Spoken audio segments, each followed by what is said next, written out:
அந்த 30%ல் மார்க் ஏ வாங்கினதுனால 15 மார்க் கம்மியாக போச்சு பாஸ் மார்க்கில். அடுத்து பி வந்து 40% மார்க் வாங்கினதுனால 35 மார்க் அதிகமாக போச்சு பாஸ் மார்க்கில். எப்படி எழுதலாம் நம்ம 30/100 எவ்வளோ மார்க் வாங்கியிருந்தா ஏ பாஸ் ஆகிருப்பார் 15 ஈக்குவல் டு ஸோ 40%/100 சரி எவ்வளோ மார்க் அதிகமாக வாங்கிட்டாரு 35 மார்க் பி வந்து அதிகமாக வாங்கிட்டாரு.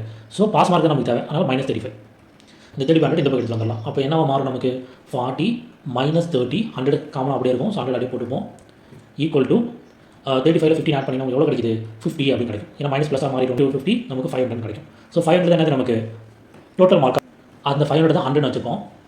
வச்சுக்கிட்டு ஏவோடைய 30% வரும். ஸோ ஏ எவ்வளோ மார்க் வாங்கியிருக்காரு 150 மார்க் வாங்கி ஃபெயிலாக போயிட்டார். ஆனால் அவர் எவ்வளோ மார்க் வாங்கினா பாஸ் ஆகிருக்கலாம் 50 மார்க் வாங்கினா பாஸ் ஆகிடலாம். ஆட் பண்ணும்போது நமக்கு பாஸ் மார்க் எவ்வளோ கிடச்சிடும். இப்போது நம்ம என்ன பண்ணலாம்னா 100 தான் 500 டோட்டல் மார்க். அதில் இந்த 165 எத்தனை % அப்படின்னு சொல்லி கண்டுபிடிக்கலாம். ஸோ 33% ஆஃப் மார்க் வாங்கினீங்க அப்படின்னா நீங்கள் அந்த எக்ஸாமில் பாஸ் ஆகிடலாம். ஸோ